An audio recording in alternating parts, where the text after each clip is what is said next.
everyone, and welcome to Court of Swords, episode 142. What are you laughing about, Adam? What are you giggling on? Just Zeke, right after the intro ended, Zeke said this very quiet, "Oh shit." I couldn't help myself. Was that "oh shit" aimed at the new intro, or was you just excited about something, Zeke? Yeah, I saw the new intro and I was really excited to see the new artwork and all of that stuff. Sorry about how I sound. I wondered how long it would take you to talk about your balls on stream. We're at like under 30 seconds. I didn't say anything about my balls. You did. No, you already made that joke in the pre-show, so I knew where you were going with it. Well, of course. I mean, I can't just not do it in public. Of course, I gotta do it. I mean, I learned from my name is Krill. You could. Like, I mean, why would you do the thing when you can make other people do the thing for you? That's right. That is true. That's a true statement. That's a true statement. Hey Max, are you playing that Call of Duty later tonight? That maybe you need there's 3 people that can queue together in that game. And me and you, that's 2, so we could even get a 3rd if you're playing. Wait a minute, is it that new Call of Duty God of War? That's actually the trick. Don't tell them. That's the plan. God of Duty. I'm just gonna link them the download link for Oh yeah, I guess God of Duty could work. For God of War, and then just say, "Oh Max, shucks, you downloaded the wrong game." Well, I guess you better play it. So, I think I might be playing it later tonight. Yeah. Okay. I think Aaron has to work late, so maybe It's 100 gigs though. Do you already have it downloaded? Because if you don't have it downloaded yet, I think. Oh shit! I'm dropping nuts. God damn it! Now Max is talking about nuts. I can't escape it. I was hoping you'd catch that, buddy. I was really hoping. I had the most delicious huevos this morning. Man, what a good breakfast that was. Just a couple of eggs, just little round ones. Nothing beats it. Jesus. Were they hard boiled, soft boiled, or cut open and had surgery done upon them? I warmed them up slightly with a laser beam first, and then I. Good lord. Good lord. Anyways, make sure you have it downloaded, Max. It's like 115 gigs or some fucking nonsense, so it'll take a while. But additionally, onto the single player or whatever. No, I think it's only like 20 gigs on top of that.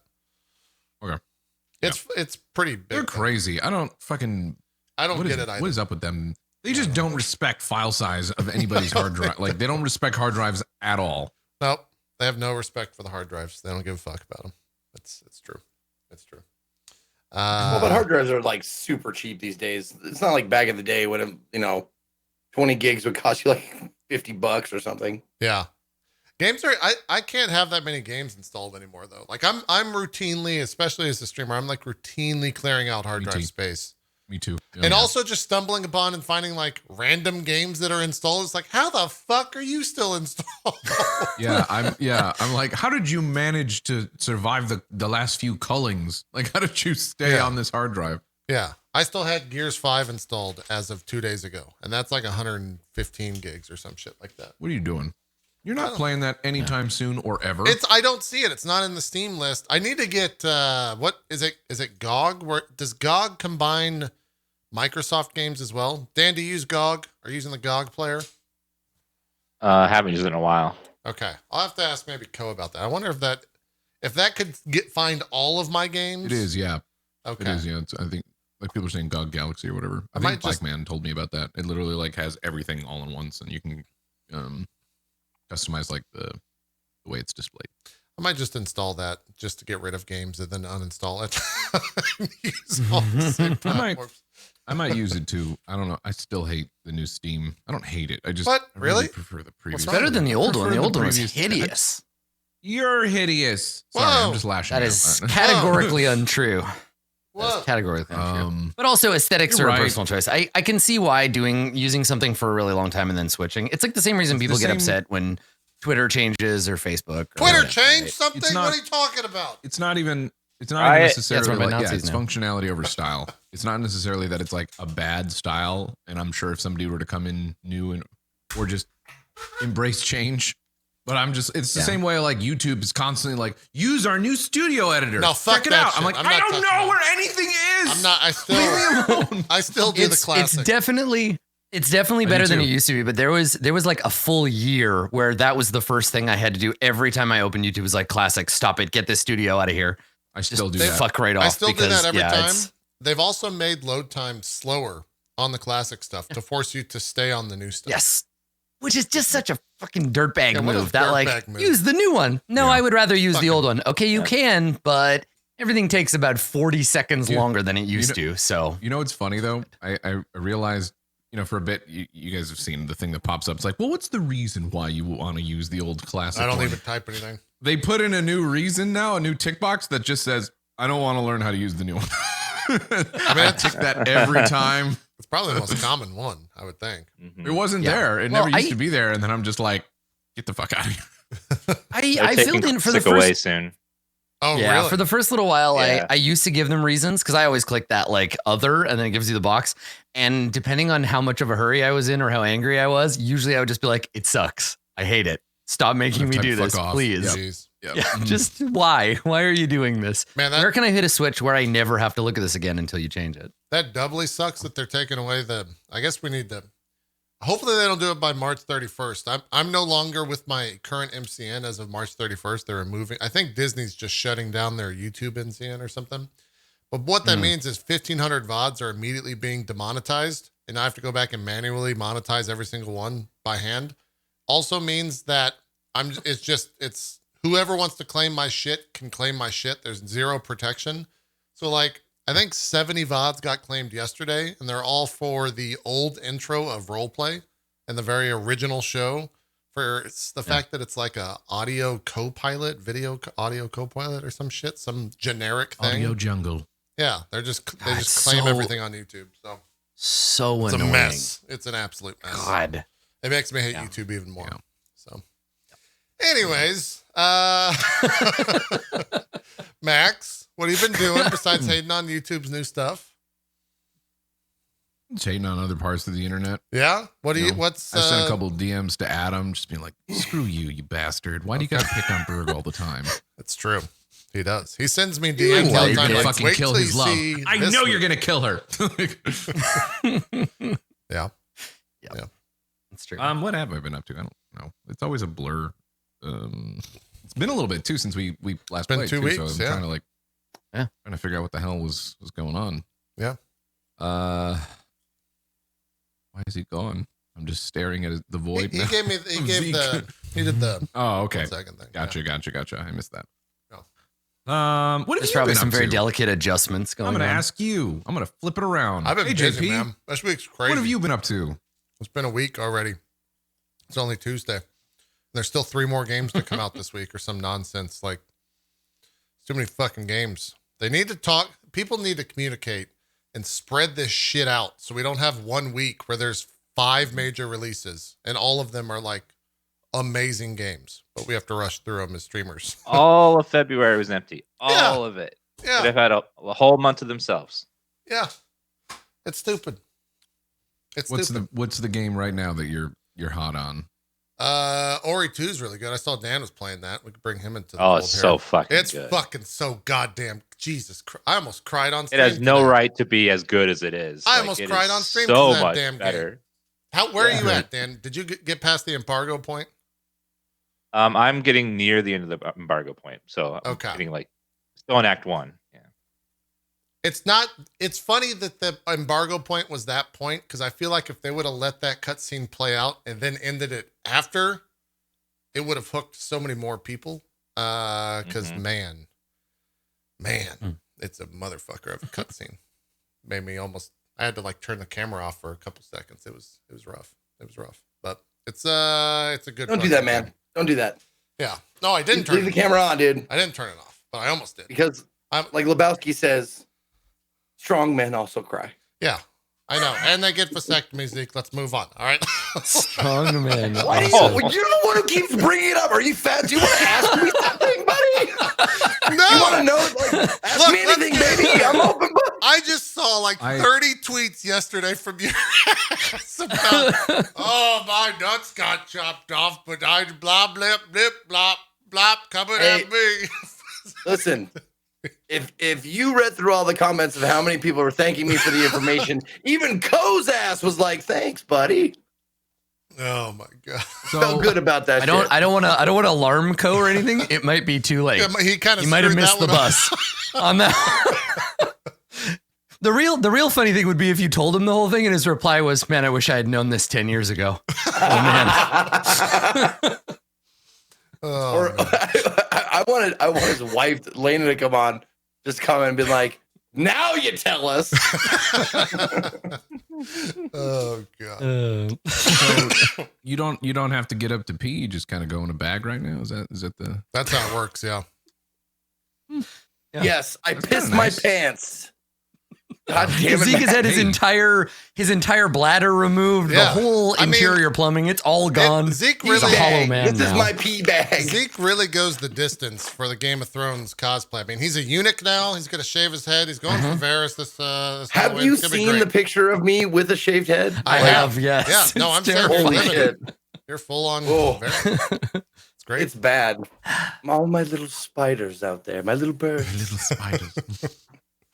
Did they ever qualify whether Varys was like sans testicles or if they removed the whole package? I think they said they removed They ever say everything. that in the show? This is just He talks about like guy.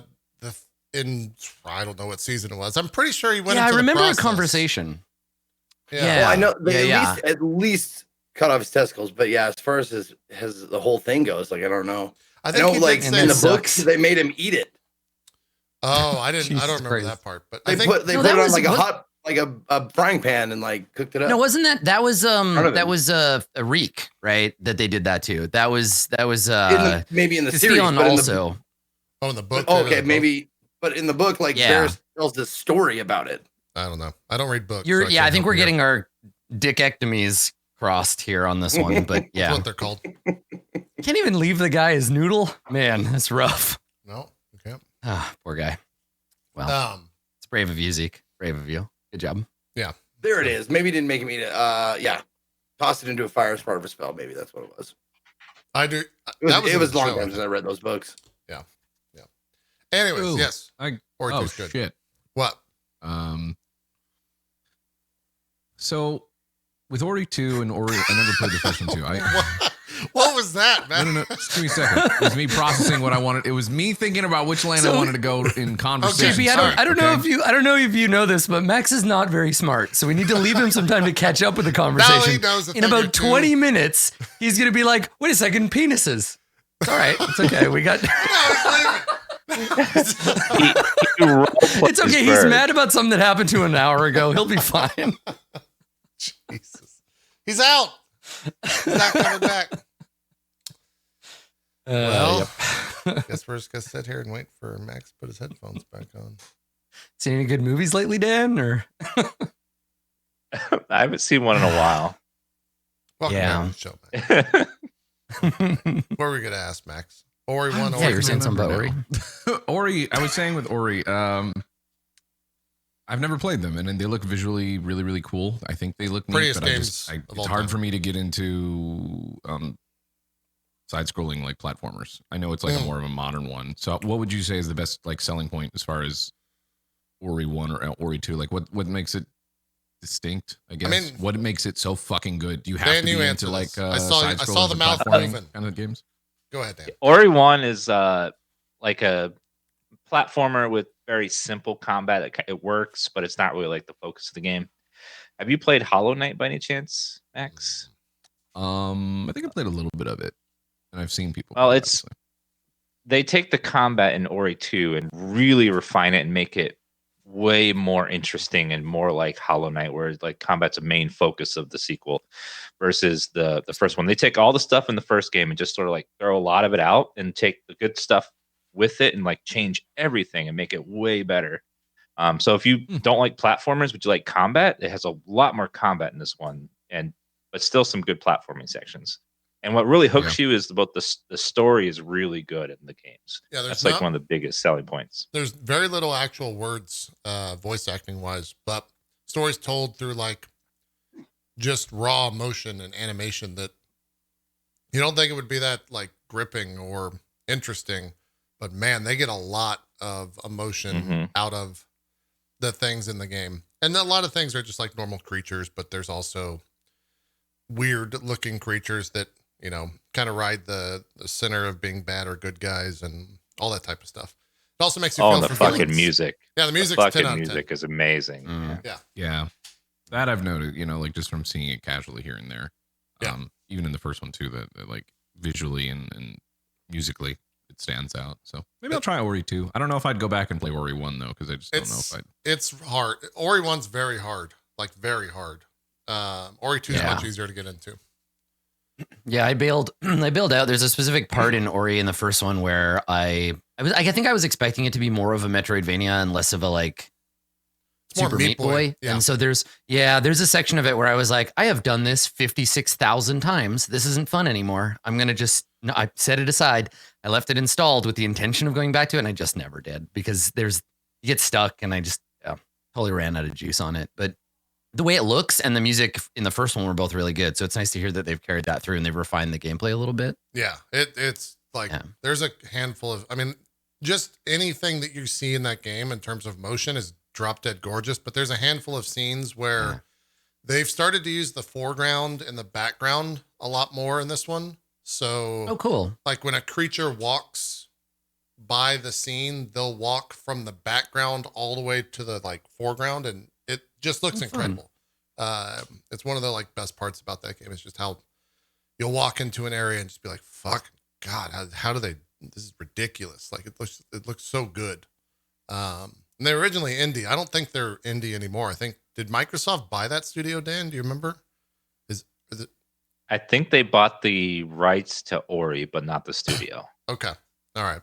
It's good. Cool. It's good for sure. Has crossplay as well for PC and Xbox. So I feel like that's kind of the ideal arrangement, right? Is partnering with a publisher that will market your product and like get you out there, but they're not going to fuck with the development. They're not going to be like, yeah, well, it'd be cooler if Ori was like sponsored by an energy drink. Huh? What do you think? And you're like, oh, fuck, guys. Yeah. But that idea of just being like, okay, we're going to take a cut, but you make the game. And I feel like you don't get that on your first game, right? Like, I feel like the Ori proved that they could do it. And then they hooked up with them. Yeah. Yeah. The other big thing too, is that it comes with Xbox Game Pass. So you don't have to buy the game. You can just spend $1 or whatever crazy nonsense that insane Xbox Game Pass cost, and you get like access to everything. So it's definitely worth it in that regard. That's cool. It's nice to hear. The best, my favorite story about Ori is in the first one that the developers are so global on it that there were developers that couldn't talk to each other, but they communicated through animation. Right. Because they didn't speak the same languages. So they just communicated through their work and through animation and shit. And like that type of stuff is just really cool. It's a good narrative to have alongside the game, which is generally tells a pretty good story, like reading into it. So you might enjoy it, Max. I don't know. It's a little, it's tough. Like there's some things at the point I'm like I think I'm 60% of the way through it. You have like a triple jump and like 4 other abilities that keep you mobile, that you can just constantly like fling shit about. And it gets really ridiculous towards the end. It seems like the special moves and stuff that you have for mobility make you feel pretty cool. Eventually, once you start to get the hang of like being able to chain them together and use them in neat ways, you're like, oh, I feel clever. Yeah. And also like finding the secrets in that game just feels good. Like it feels like you're discovering shit in real time.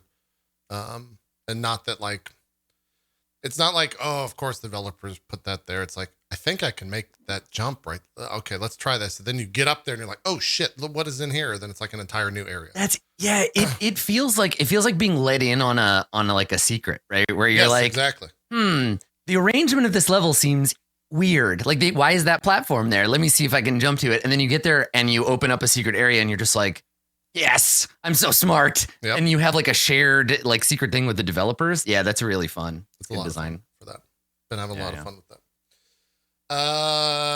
What else has been going on? Dan, you play anything else this past week? I know you were doing a bunch of Dragon Age stuff, right? Mm-hmm. Yeah, I've been replaying Dragon Age 1, 2, and now I'm on Inquisition. Just because I needed something to fill February, and totally it did. And there's a lot of rumors that Dragon Age 4 might be getting announced sometime soon, so good like refresher on all that. So it gets me excited for it again. Yeah. This is like BioWare's last chance. Like, yeah, I guess Anthem, right? Mass Effect Andromeda, like this, they gotta not fuck this one up. Or it's true. I think EA will do the 3 strike you're out rule with them. Yeah, that is true. I guess we'll see. Not excited. BioWare's. Did we talk about Baldur's Gate yet? Did we get a chance to do that? I feel like it came the Larian thing happened and then we didn't have an episode. That's Can we true, talk about Baldur's Gate 3? Yeah, go ahead. I think it looks that feels appropriate. Yeah, it looks so I'm not a big fan of, and I tried it and I just it didn't click with me, but I'm not a big fan of their other games, right? Like Divinity, I just for some reason couldn't attach to it. And I've played Baldur's Gate 2 and Torment like relatively recently. And so I was kind of like, I don't know. Do we need another Baldur's Gate? Is it just going to be Divinity with like some D&D layering on top? But watching the demo was actually really good. I'm really excited about it. The thing that was fun for me, and I think this is probably true of anybody that's played like a lot of D&D, is watching the ways they're adapting Dungeons and Dragons rule set into a video game. Like that bit was the most interesting thing about it, was just pausing and being like, okay, wait. So what is this? Are they rolling a D20 here? Are they adding the modifiers? Like, is it going to play by the rules of the game? Yeah. That to me was the thing that was maybe the most exciting about it. Was just trying to that was really cool to see how they changed Mage Hand to be a little bit different from the book, so that way you can like throw monsters and stuff, which was like interesting. Or push like them off. It's not like just a straight copy of the book, but like finding ways to make things fun that you don't normally use and stuff. Yeah. Yeah. And that's the challenge, right? Where it's like you have something that is, it's got its own set of mechanical markers, and you have a video game, right? You have a different thing, and you can't translate them one-to-one because what works at the table won't necessarily be fun in a video game and vice versa. So you do kind of have to give them a little bit of room for that. It was interesting that they talked about but didn't really show advantage, right? Like he mentioned once, he was like, I'm going to shoot from up here because I can get advantage. I was like, but how? Tell me more about that. It might just like be where hidden dice rolls or something. Yeah.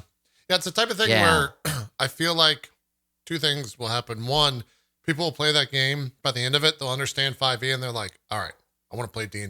Because I get the rules. Yeah, that's what happened with Baldur's Gate, right? Baldur's Gate was a huge push on 2nd edition D&D. Or the inverse will happen where 5e players that are like, think that they're hot shit, like Dan, Mr. Hot Shit over here, will join up and play Baldur's Gate 3 on the hardest difficulty, and he'll like be able to do it because he knows how to play the game. That type of stuff is cool for sure. The things that I'm the most interested in are if inspiration is a mechanism in the game or not, right? If you can gain a spendable advantage on a die roll by doing something in character as part of a dialogue tree. Like if you're evil and you get inspiration for saying evil shit and making evil choices, that would be super cool to be able to like spend that. Otherwise, I think they're just going to cut it completely, which would kind of be a shame, but also inspiration kind of sucks. It makes sense. Yeah. Whatever. Yeah. I do think though that in the process of developing it, Larian is going to come up with some shit that Wizards will use for the next version of 100%. Like without I promise the team at Larian will be like, how is this mechanic? What do you think? And they'll be like, yes, that's good. We're just going to put that in the 6E file. Yeah. Right. Because there are a lot of people working on the system, probably more people doing just the mechanical stuff in Baldur's Gate 3 than worked on 5th edition D&D at all. Yeah. Right? Like, because making video games is a lot more complicated and they employ a lot more designers. So yeah, I feel like it's a smart move for Wizards to be like, here, make this better. Yeah. And then they'll steal ideas. Yeah. Without a doubt. Yeah. It looks good. Yeah. Watching that demo reminded me of how like swingy level 1 combat is, because he kept having this horrible luck in the first, like miss, and the enemy kept critting, and he was awful. He was fighting, to put on my nerd glasses for a second. I'll push my nose. He was fighting intellect devourers at level 1. Isn't that like really outside of the level 1 CR rating? Well, let's see. Intellect devourers are CR2. So let's see. If you were a single in a 3v2. Okay, so there was what two first level characters? Yeah. A single intellect devourer is a deadly encounter for 2 first level characters. That was like a ridiculous encounter. Yeah. So I wonder if they're going to tweak the stats at all. Like I'm real curious to see that. I hope not. I hope that you can use, because like to your point, right? Like players like me and Dan and I think probably everybody here, like I want to be able to use my D&D knowledge to be like, oh, 6 intellect devourers, I'm level 2. Let's get the hell out of here. Right? Like I want to be able to use that information to inform my gameplay, which is why I hope they don't change that stuff too deeply. Like I don't suddenly want, level 1 mind flayers, Yeah. So yeah. I'm hoping that it'll be faithful enough that we can use the skills and the interests and understanding we have of D&D, but different enough that it's fun as a video game, because I don't think a 1-to-1 translation is going to work. Yeah. That looks cool. And that fucking intro cinematic was god tier. That was so really good. Cool. Yeah, with the portal. Yeah, it was kind of a bait and switch, hey, because they were like the teaser video. It's like a horrible thing is happening to this city, and these bad things are happening. And then in the demo, they're like, oh yeah, that wasn't Baldur's Gate. Like, what? Yeah, Mm-hmm. it's just a random city. Why not? That we flew Just over. some random city. Now we got some GIF on Red Dragons. Yeah. That was a badass cutscene. Now thinking back to it, That's pretty cool. It's really good. Yeah. Zeke, you've been playing some Persona. How's the Persona going? Have you played any more since Sunday? I guess not, right? You take Mondays off? Yeah, and I took Monday off for a reason I won't go into. Okay. All right. What percentage of the way through the game do you know? I don't know, but it feels like I'm over half. Okay. Because of the social link meters. And the reason why I say this is because I try to keep them even. Yeah. So I'm around 5 or 6 on most social links, like 2 or 3 on the newest ones that I just got and stuff like that. So it feels like I'm about halfway through the game, if not just a little bit more. But it's starting to get to the point where it's like becoming second nature to, well, I mean, you want to see my schedule? Oh, you've got your routine. Yeah. Yeah. I got I can't hang out with you guys tonight. I got drama club. Yeah. It's Thursday. It's Thursday. Oh, later tonight I can't. I'm doing my janitor job at the hospital. I'm sorry. It's so tiny. You have on to Saturday. Write so tiny. Well, it's not that tiny when it's like 2 feet from my face, like all the time. But like, that's what she said. Yeah, but and Sundays I keep open for whatever like I want to do. There's no set thing I do on Sundays, so I have one day off a week to do whatever, like read or fish or whatever on Sundays. Have you made it to the meat dimension? I've not made it to the meat dimension yet. Oh, I'm so close. I got them all. Like as soon as I got them all, like to level 3, I was like, I'm gonna do it. It's happening now. It's like, nah. You gotta go one more level on all of them. You get there and I'm like, fuck. And God, those abilities, they level up so slowly. Yeah. I forgot. God, I forgot. And you only get to do 2 activities per day, and you have 300 things you could be doing. Yeah. And then there's one day where it's just like, I can't do anything. I can't do shit. I guess I'll read. Yeah. That's how it goes. But yeah, so it's fun. It's a great the carrot and the stick in the Persona games is among the best I've ever played. It's just one next thing. Yeah. Sure. Yeah. There's always a I always said that Persona 4 and Persona 5 too, they do a really good job of, like, as soon as you start getting bored of one mode of gameplay, you're done and they move you to the next one. Like, I feel like that happened to me so many times during P4 where I was like, all right, I'm sick of dungeons. So this is, I'm done. Okay, cool. Let's do this other thing. And then as soon as I got bored of that, I'm like, I swear to God, if I hear another teenager, oh no, dungeon time. Okay. Yeah. They're very, very good at that balance. Well, I made the mistake of like, and you were there, JP. I made the mistake of like facing the boss of the dungeon and going, okay, the boss of the dungeon, we can stop for the night. And nah, you got about an hour's worth of dialogue to go through before you can have a save, bud. I saw you, because I saw you fight the boss and you're like, I knew that you were going to beat the boss because that boss wasn't that hard. But then I tapped out because I was like, he's going for another hour. And it's like, it's 1 for me. I got to go sleep. I had no idea. Yep. So, I should have known better. I should have just stopped at my normal stopping point and then did the boss later. But I was like, I got to him in a decent time. Yeah. But obviously, like if you ever played a Persona game, sometimes boss fights, they'll take a half an hour sometimes. Yeah. Yeah. It is what it is. At least you didn't have to wait 3 days or 4 days to go back and beat it. That would have been worse, I think. So. Yeah. Right. Yeah. Sure. But it's also nice to start a stream with like a boss fight rather than like, well, if you missed it last week, face boss, and now we're gonna have 3 weeks of nothing, of just like fishing and swimming and hiking and hanging out. Yep, hanging out with Nanako, just being a bro with your deadbeat dad. Oh She's man, the best. She's the best character in the game. So much fun to call her by different names. Yeah, like her dad just like, namaste. Where are you going? Go to bed. Hey, where's Nebraska? She here? Her name is Nanako, which literally translates into 7 child, and she's 7 years old. And it's like, wow, designers, you couldn't come up with what happens when she turns 8, guys? What are you gonna do? Like, yeah. She's just out. So, we're a little bit over, but Adam, what have you been up to past week? Everything good? More RPGs? Nothing too exciting? Oh shit! You know what did happen between last time? I do actually have some news. I finally got to. I escaped the NDA that has been holding me down since like a year and a half ago. Oh yeah, that's right. I'm writing the GM chapter for the official Dune RPG. Yeah, that's all. Let's give so happy to see that, dude. Some claps here. Yeah, I'm really excited. It's very cool to be able to do development work on a big IP like this, and I feel like if it had come out and I didn't have a chance to work on it, I would just be like, everything that's bad about this, I could have saved you. I could have made you cool. So it's really good that Modifius invited me to join the team. It's supposed to be holiday season this year. It's coming out sometime. Yeah. So when you say the GM chapter, what do you mean?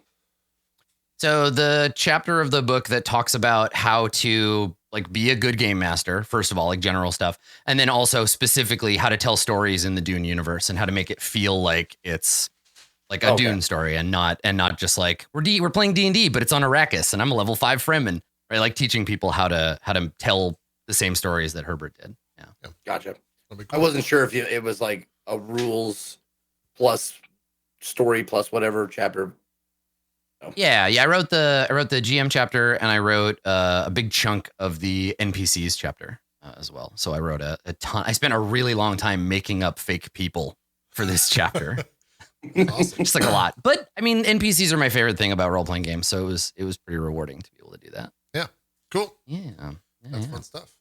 Oh, last thing I will say, I brought the Imagineering whatever thing up the last time we had the show. I finished that show. I feel like I have watched the pinnacle of Disney propaganda. Holy shit. That show is insane. Like when you said you watched it and you haven't got through all of it, I was like, okay, and we'll talk more. Man, because have you watched that shit? It's just, oh my god, it's Disney propaganda. Man, it is the way that they phrase everything and like, especially the parts on China, like that was, oh my god, it's so much propaganda. Like they never painted anything in a bad light. Like no one ever did anything wrong, and parks didn't have failures. There were just issues that then got fixed, and like it's ridiculous, man.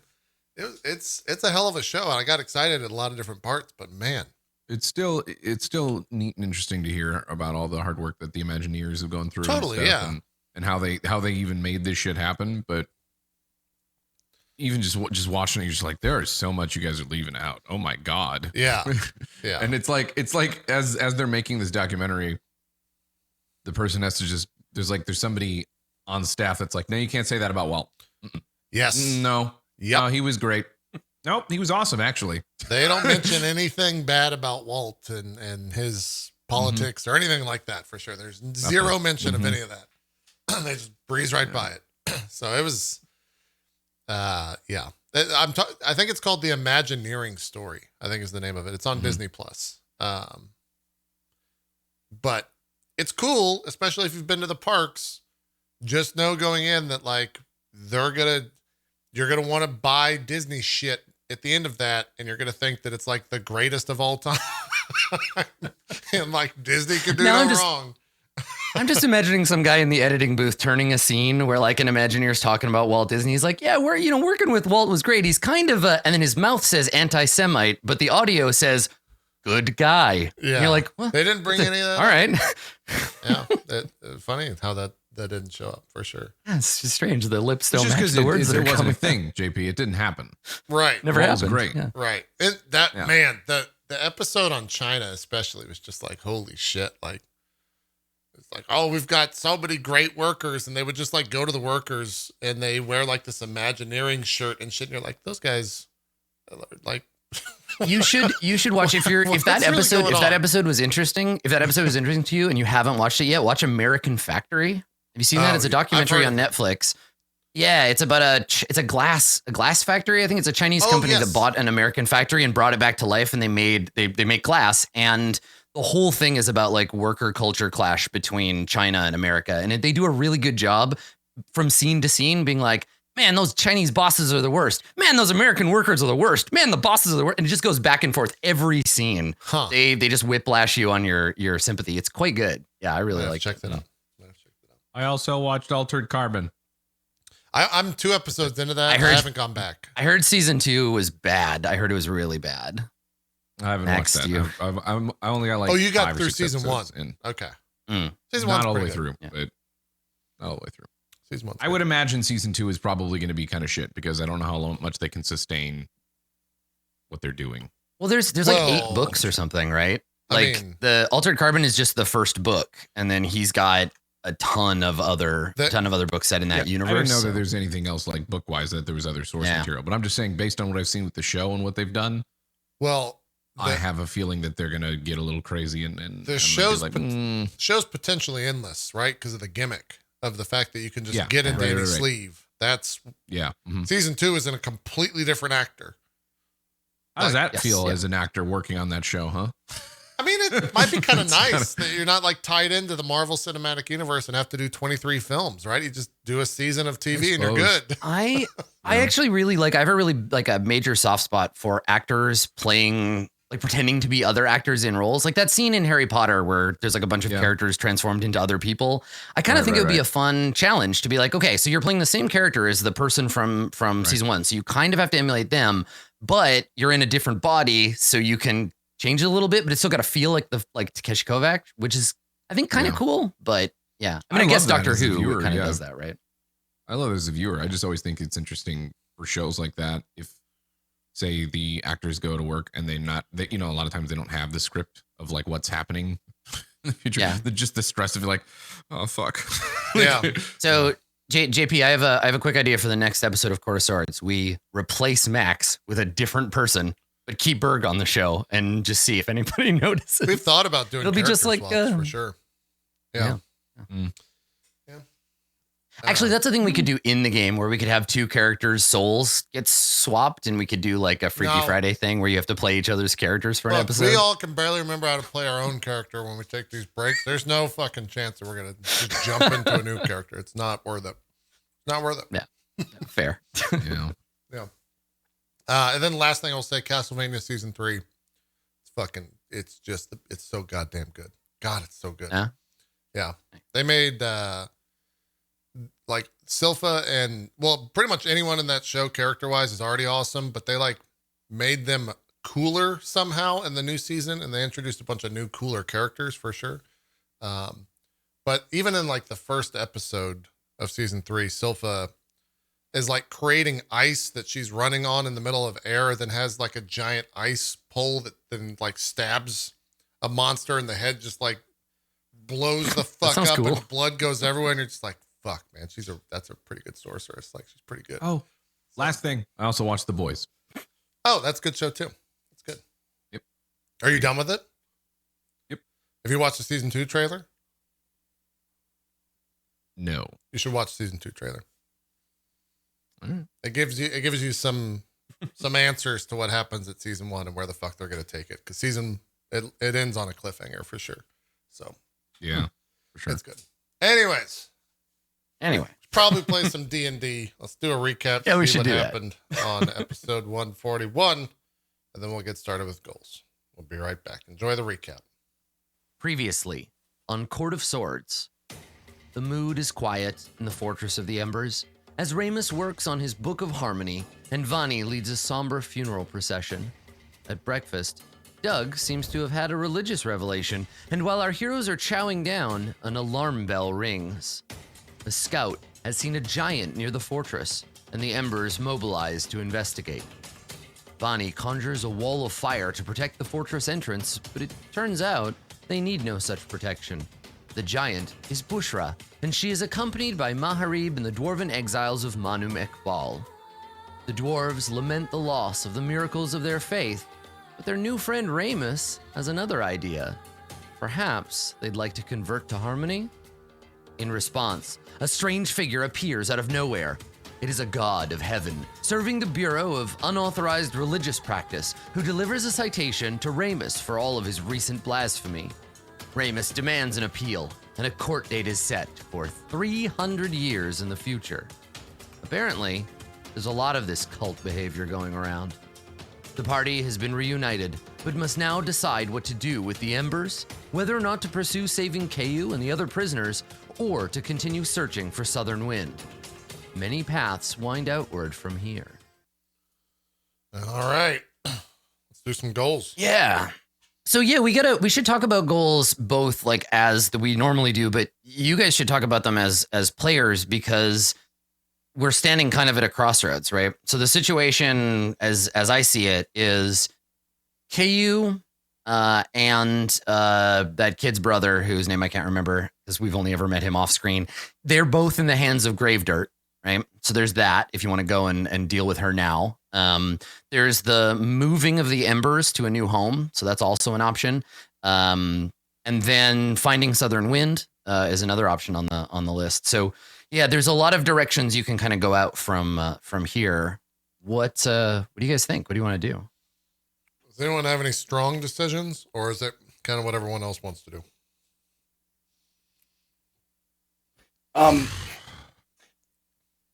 Well, maybe we should do goals, and then we maybe have an idea.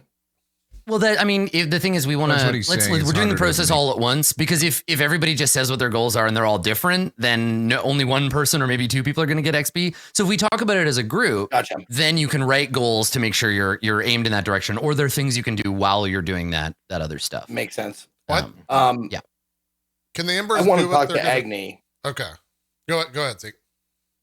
Yeah, I would love to have just a chance, if possible, to talk to Agni about the Void Metal to see, like, why, like, I've been given this great information, and now I've been I'm my hands are tied. I can't use it because it's it'll make everybody crazy or void touched or whatever the fuck you want to call it. Potentially, I want to talk to Agni about the metal and see if she can give me more information about it. Yep. Okay. I mean, and so that's a scene you can do pretty much anywhere or anytime as long as you're like around the fortress. So you should be able to get a chance to do that. Yeah. Yeah. Can the Embers move on their own, or do we have to aid them, Adam? Or is that a question where it's like they can move on their own, but it might not go so well? Yeah, like having 16th level characters escort them. That's one thing. But if you're just like, all right, everybody pack up, we'll meet you in the Shulin Valley, that just leaves them to fate, right? And so stuff might happen to them in the background. Yeah. They're like send them like a little robot to go do a delivery. They'll be fine. It's fine. You ever notice how those robots only ever got like 5 or 6% on their success rate? So, you might want to guide them yourself. The other thing is, do you want to leave Vani alone with Bahath in charge of the Embers, right? So that's a question. Yes, they can move on their own, but if you want them to, that's maybe a different question. And then what about the dragon?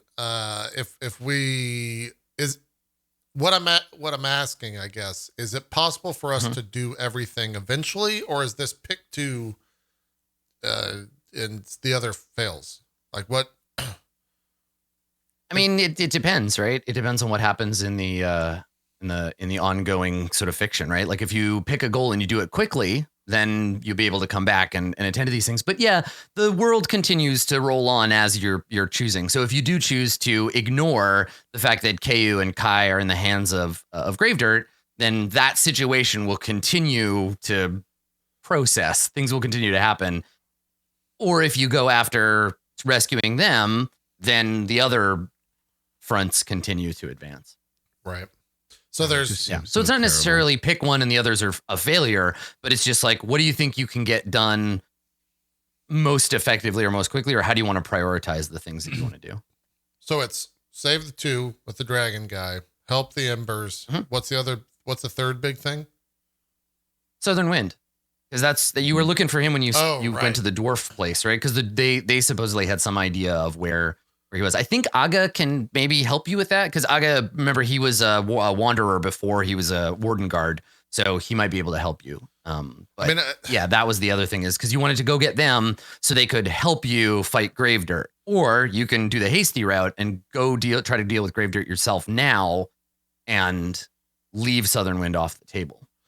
I mean, in some sense, we could go find Southern Wind, have Southern Wind help escort the embers, go get KU. That's true too, yeah. And then ride the dragon back to the embers and get the fuck out.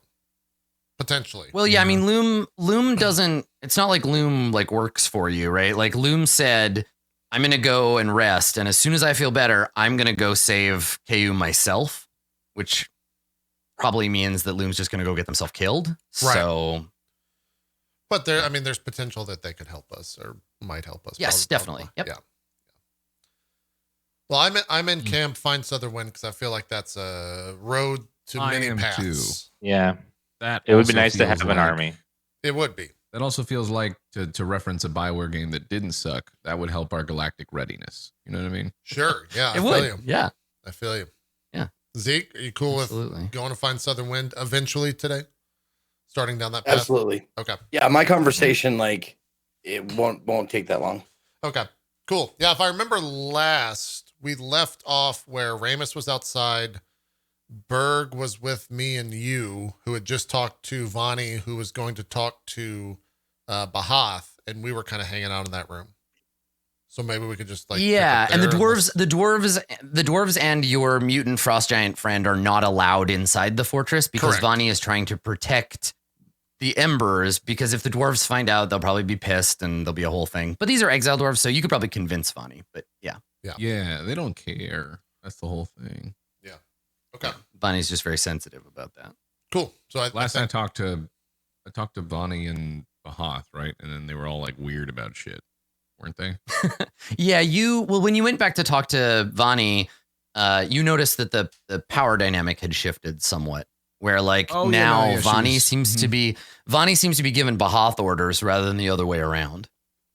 Right. She was the leader of Vought talking to the Homelander before stuff happened in the voice. Sure. Yeah. That's accurate. You know what I'm saying? No. Power dynamic. Shut up. Yeah. Okay. All right. Well, cool. We got our idea. So let's talk about goals. So 10 pillars. Do you know what you want your goals to be for today? I know nobody really wants to go first, but somebody has to. Okay. No, I'll go first. What do you got? I have convince the Embers to take action regarding Gravedirt's threat. Okay. That was a carryover. Talk to Agni about the Void Metal. Okay. And find the Quarter Swords cadre. Okay. Perfect. Okay. Good. All right. Ramus, what do you want to do? My 3 goals will be get a permit to teach Harmony as a religion, official religion. God. Find Southern Wind's Trail. Find Southern Wind's Trail. Okay. And keep the dwarves safe. Oh, that's so nice. Okay. All right. Cool. Okay. Berg, do you know what you want yours to be? I think all of mine still apply. Locate Southern Wind, evac/relocate the cultists. I don't know if we're doing that. Like, is that a part of what we're doing? Or trying to do? I guess I'm talking to the other players. Escort the Embers? I would, if you want to get XP for this one. Yeah, if you want to get XP for this one today, you're going to get working on, because I think the plan was go get Southern Wind. Yeah. And then convince Southern Wind to guard the primordial worshippers on their journey north. Right? So Southern Wind might be related to the cultist thing, but the third is still replace destroyed weapon, because that needs to happen as well. Yeah, you definitely need a magic weapon. Okay. Cool. All right. And then Maharib, what do you want to do for yours? I'm gonna shelf explore the tiefling I can't say the fucking word. Jesus Christ. The word is genealogy. Thank you. Genealogy is the word that JP was. Yeah, it's not like you didn't know the word. You have it written down. It's just sometimes things are hard to pronounce. Genealogy is a difficult word to pronounce. It is. Yeah, so bundle that one up. Put it on the shelf for now. Yep. Okay. So what do you got I'm going to keep help Ramus not make the same mistakes Heaven did while growing Harmony. I'm going to add Find Southern Wind to it. And then keep help Berg find a weapon worthy of himself. Yeah. Okay. Cool. And so maybe that's what we do. Like Tim Pillar says he's going to go talk with Agni and Bahath to go talk to Vani to get Agni there. Bahath will be there. There's definitely some overlap. Yeah, I would, before you leave for Southern Wind, if the three of you that have weapon related goals want to go talk to Vani about channeling Agni, then that's certainly an option. Oh yeah, I guess that's probably Berg's best chance of finding a weapon would be to talk to the dwarven godsmith. Yeah, Agni is a forge aspect of Imix, so she's the best weapon crafter you know. So aside from if she refuses or it doesn't work, you could find somebody else. But yeah, this is the one that you have at home. Okay. Cool. All right. Well, yeah. So we can start off pretty much where we left off before, or very near it. So there's now a little camp outside of the fortress. Maybe let's say for safety's sake, it's hour hike away, just to keep distance from the fort, so the dwarves don't discover it. But Bushra and the dwarves have set up a little camp, and they're resting there. And so there's that, and then there's the fortress itself. So who is where when we start? Did everybody go back? Maharib, do you stay with your friends? What do you think? I think if we're where we last left off, then it's me, Berg, and 10 Pillars kind of in the room where Agni was, and Ramus is still with the dwarves and the giant outside. Okay. Sure. Yeah, that sounds good.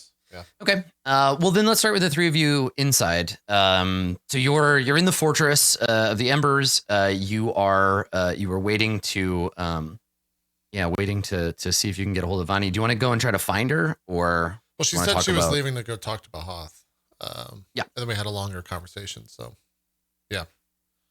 I think there's a gap in the conversation where we're all just standing around, and maybe Berg makes a comment about not having a weapon or something. Sure. Yeah, that makes sense. Yeah. Berg will just... before we move on with what we're doing, there still is the matter of a weapon for me better than what I have now.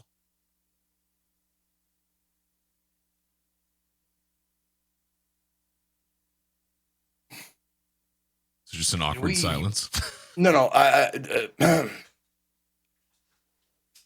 Is there anything down in the dwarven vault that we saw that you might use?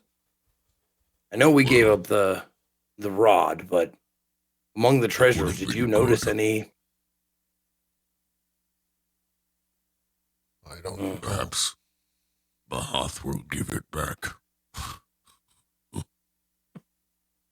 Yeah. Well, yeah. I think it'd be Dragons a matter are known for their charity. I keep forgetting he's a dragon and not just like a godlike thing. Yeah. And then maybe you can convince him to never mind. Hey, Smug, gonna borrow that ring? Fuck off. Yeah. Like Bilbo stole a silver piece of shit fucking vase and got his ass almost Freaked burned out. off. That's what I'm saying. Yeah. We could always go look, Berg. Don't remember. Before we look, there was something else, but we can look. Before we venture back down into the depths, maybe we should ask around here if they have something that would suit you. They might have a stock or I don't know, a storage place for their more valuable items. Maybe. Might be worth going and talking to a Woot while you go talk to Vani.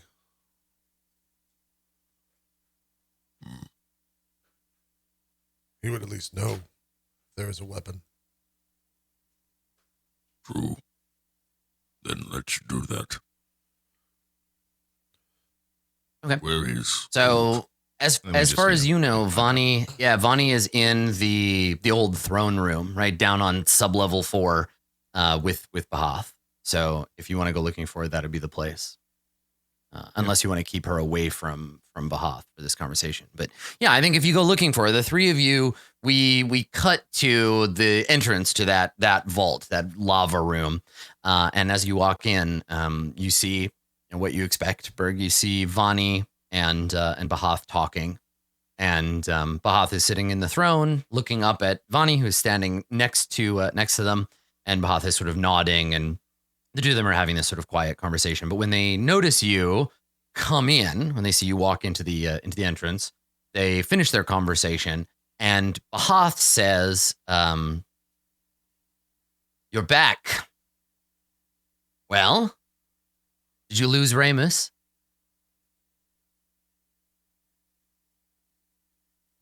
Lose Ramus. What? He's outside. 1, 2. I mean, is there something outside I should know about? No. And yeah, Vani also says, like, quietly, something to the effect of, like, it's no concern of yours, Lord Bahath. And Bahath scowls. And and says, well, what do you want? 10 Pillars has a question for you. Or for her. I have a request. A request of Vani. It's not an urgent or an emergency. Just require a bit of her time. Bahath looks at Vani, and Vani just kind of nods, like, let's let them finish. There is a more important matter that we should discuss. Lord Bahath, I know you are great, powerful, wrathful. I'm curious as to what you are going to do about Gravedirt and her ilk.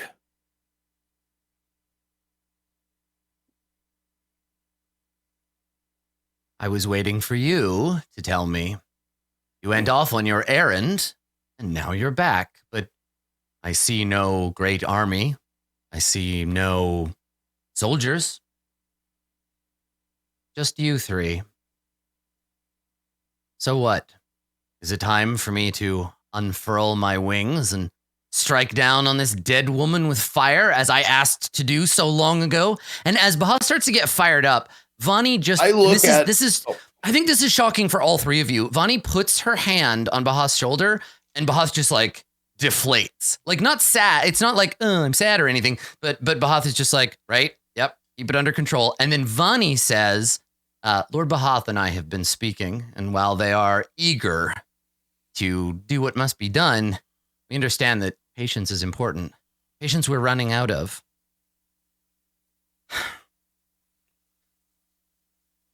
What do you want us to do, 10 Pillars?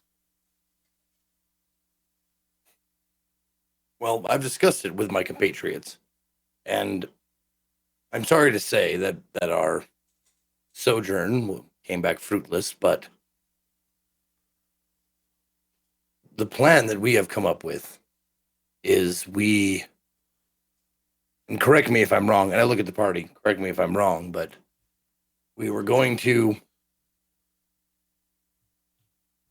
try to complete our original mission of finding the last remnants of the Court of Swords, bring them back here, join them with the Embers, and then lead the Embers and the entire lot of us to the burned forest. Is that about right? And I look at, like, Ramus and Berg, and Ramus is not here. I look at Maharib and Berg. Yeah, I nod. So you propose Southern Wind act as an honor guard for Lord Bahath and for the Embers on our journey north? What makes you think that this man would do this? I'm going to roll insight to see if she wants me to say yes. Yeah, totally. I wonder if she's like, honor guard for Bahath. Like, I kind of got a little tinge of that, so I'm going to see if that's what she means by that. 24. It's more like, this is an incredibly stupid idea, and I want you to tell me every detail of your stupid idea until you realize how stupid it is. And then we're all embarrassed for you. Really? She thinks it's like, she thinks gathering up and moving on is the wrong plan. Yeah, okay. She has this attitude of like, you are a moron and you're wasting our time, and I don't like your plan, and it's a bad plan, but I'm not going to say that. I'm going to let you walk us through your bad plan until Bahath realizes how stupid it is on his own. Right. Yeah. I'm going to like take a different tack and take a different tone, like immediately, and go. Yeah, sure.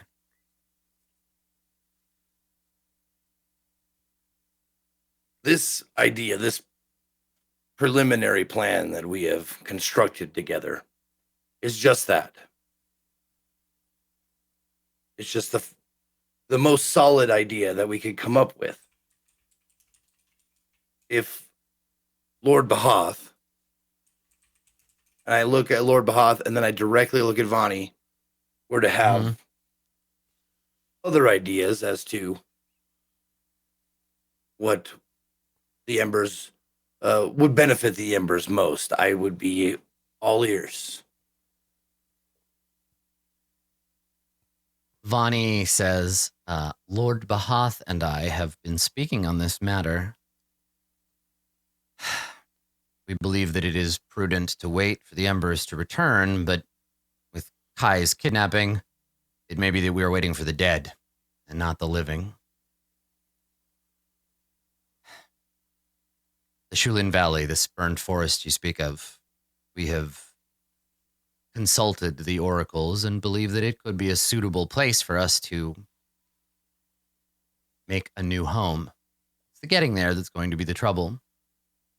If you go looking for this southern wind, what makes you think that a stubborn man like that, a loyal man to the Court of Swords, a faithful man to heaven, will turn his back on the war he's been fighting for over a decade to escort some heathens north? Is your tongue so silvered you think you could convince him of this? If the Court of Swords has been through even half magnitude of the stories that I've heard, we'll need them not only for the Embers, but to convince the other courts, Court of Wands, Court of Cups, Court of Coins, to join in the fight. We will use him as the wrong. So when word. when you have to, like, when there's even just them. When there's even just a moment of hesitation, she like steps in and snaps up the conversational initiative, and she says, your only flaw, 10 pillars, and there were many to choose from, but I believe this is the only true flaw, is that you are shackled to a sinking ship. She looks over at Bahath and she says, it is our belief. It's our belief that the courts are failing. That if Southern Wind chooses to turn his back on the Court of Swords, we might as well begin the funeral. And if Swords falls, Wands is weak, Cups is distant, Coins is the only holdout left. And she says this as if she's like, but that's fine. Like, we're cool with that. We're just going to watch them burn.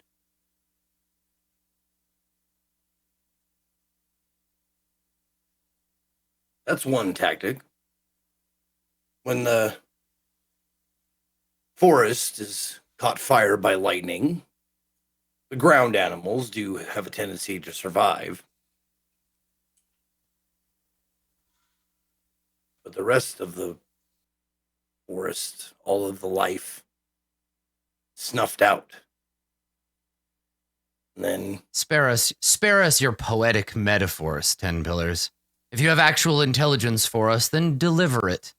Otherwise, you're wasting our time. And this is Vani, and Vani is being like Berg. I think you notice this everything. Like Vani is being very different. Like she's acting super authoritative, and like you know her to be like, sort of timid, and like she's got her arms full, but she's trying real hard, right? But this is something different. Like a real McAsshole, yeah. I think Berg's like, yeah, he's given that sort of stare of like, who the fuck are you? Like, who's talking right now? Yeah, Vani doesn't notice. Very different. Of course she would. She does. Nobody notices her. She's above everything. If our plans no longer, or our paths no longer align, I'm prepared to deal with that. That's, you know what's best for your people. She nods slowly. Yeah, I do. Do you think you'll be safe anywhere, let alone the valley, the Shulin Valley? You will become dead just like everyone else, and you will serve Gravedirt and the Necromancer King's army. We have a better chance with more people. But whether you come or not, make a persuasion check, 10 Pillars. Okay. Oof. Let's see. That's your minimum? 17. 16? 17. Okay. Or right. Yeah, 17 is my minimum. Yep. Yeah, because you're +7. Yeah. Okay. So she frowns and she leans over and she whispers something to Bahath. Like she covers her mouth and like whispers something to him. And then Bahath says, your independence is valuable to us. We will wait for now and not expend our fuel chasing this dead woman. Losing Kai is unfortunate, and if it means that Gravedirt knows where we are, then so be it. I would sooner fight her here than in her rotting temple. If you wish to go and seek Southern Wind, you have our blessing to do so.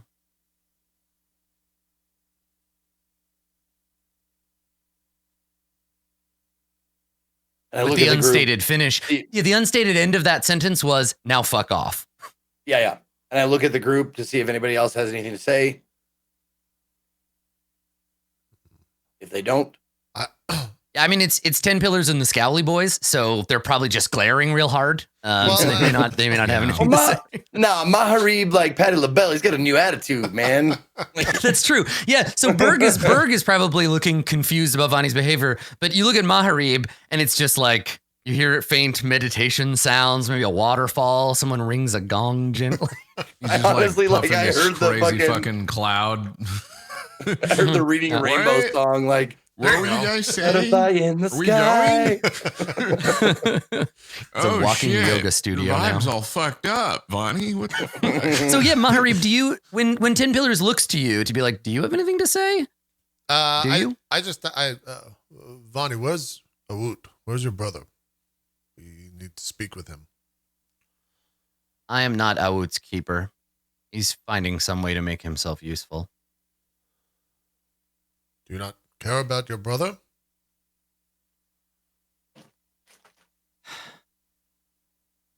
He is but a spark among many. I can't be bothered to pay close attention to every single member of this fortress. If you want to speak to him, go and find him. I'm sure he's around somewhere. I think as she's saying that, I'm looking at Berg like... Berg literally is making like an audible like grumble, like as he's like staring at her. All right. Well, I don't have anything else. Berg? I don't believe anything else would be welcome. Now would it? He like locks eyes with Vani and then to Bahath. So Vani says, now, don't be morose, Berg. You know that we have enjoyed your company.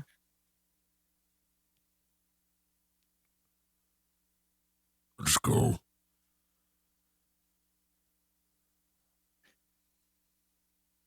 As to the favor I wanted to ask you. It's a lost cause, 10 Pillars. We'll ask Awut. She won't help. Well, she's the only one that can help with this. Yeah, and Vani looks at Maharib and says, do you think us so uncharitable? What do you need, 10 pillars? Perhaps we can help you.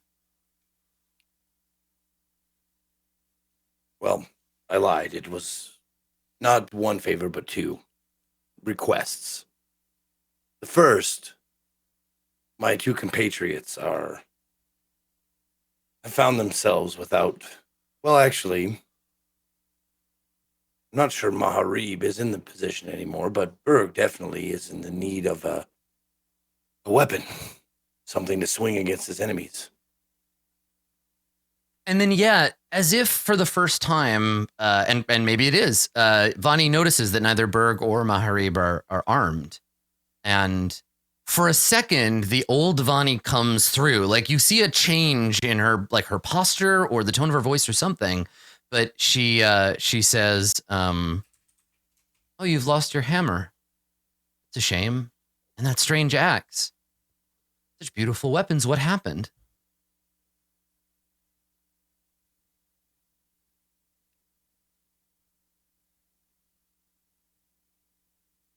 I don't know if I want to tell her. Go ahead. Yeah, right. There's just like silence. Like, do we want to tell her? Like, it's tense. Things happened. Details not important. Gone.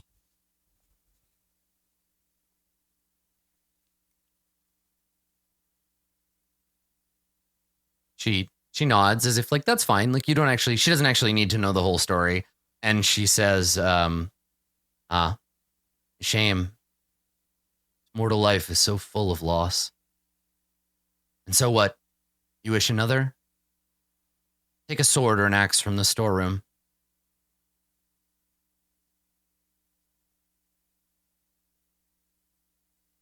Okay, real quick. This is actually like a rules thing, a role-playing thing. She said this mortal life as if she's not immortal. Right. Yeah, it's hard to say if she's referring to like herself from an outside perspective or she's just being kind of like morose and poetic. Like, I mean, that's the kind of shit that I would say. Like, I stub my toe and I'm like, this life is full of darkness. And then I turn into a cloud of bats and fly away. So it's hard to say, right? You can make another insight check if you want, but like, yeah, is she just being a weird goth or is is something off? Well, I want to know if someone's speaking through her or whatever. That's a religion check. Yeah, detecting possession is definitely. You might need Ramus for that, but you can make a try at it. I am very proficient in religion. Okay, good. Let's see, 24. Okay. So the problem is I can give you the answer, but it's not going to be as helpful as you think. Yeah, she's definitely possessed, but she's a medium, so that's kind of her job.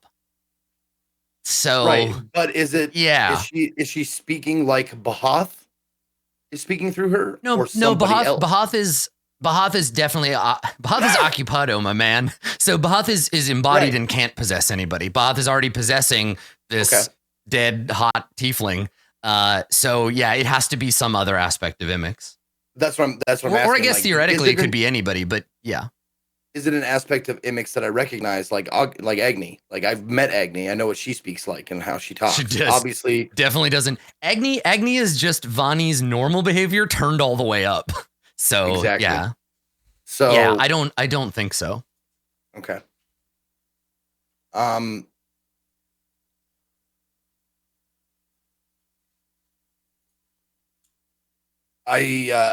Like, as soon as she's done speaking, I kind of like take a moment to consider that, and I say, "This mortal life," you say, speaking as if you're not one of us. Am I speaking to Vani right now? She holds her hands out and kind of looks around. Do you not recognize my face, 10 pillars? Have we not spoken before? You address Vani, medium to Imix. Eldritch Mother. Why do you doubt me? Is this new confidence I've found so intimidating? Perhaps you preferred me when I was small and quiet.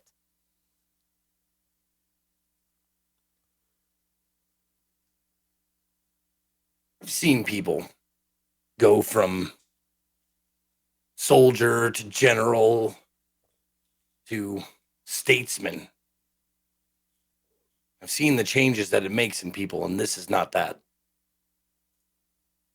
So maybe we stop playing games. I couldn't possibly now. expect you. She says, I couldn't possibly expect you to understand. I walk in two worlds at once. You're just a puppet of the courts. My behavior is none of your concern.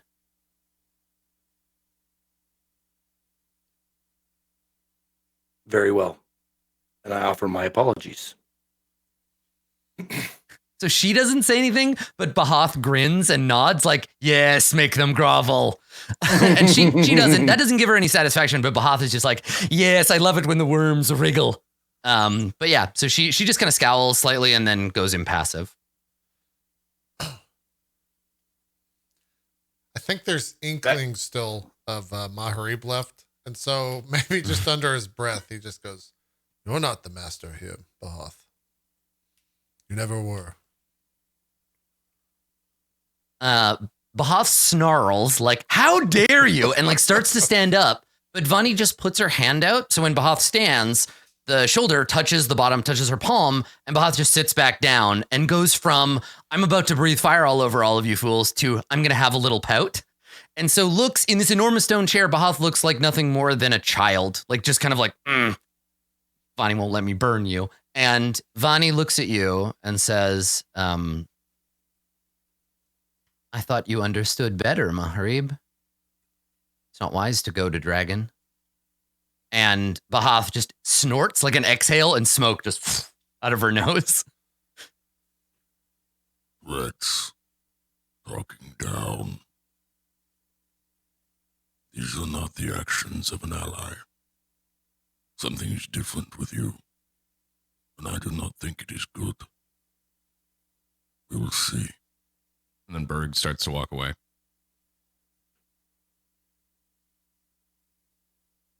Anybody who's still looking at Vani, so 10 Pillars and Maharib, Berg doesn't see this because Berg turns around and walks off. There is a moment of pain. Like you can see it in her eyes. She does a real good job hiding it. But I think because you're so focused on her, you see something in her eyes reflect like deep pain. Like she knows she's hurt Berg and isn't stoked about that.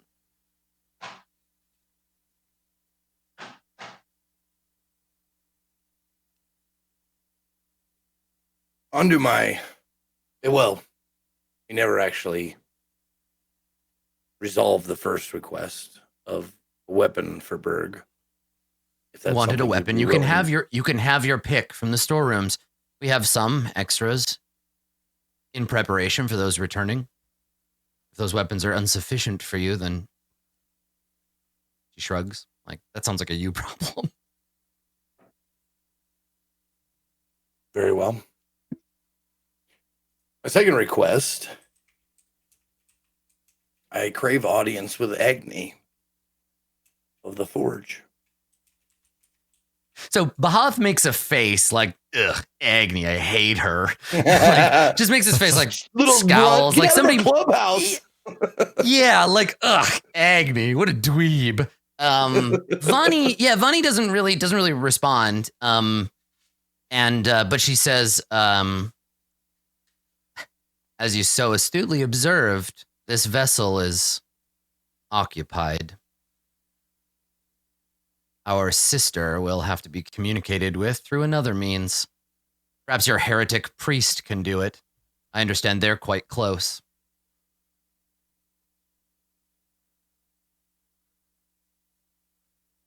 I thought I would give you the first option since it is your house. But I will have counsel with Ramus instead then.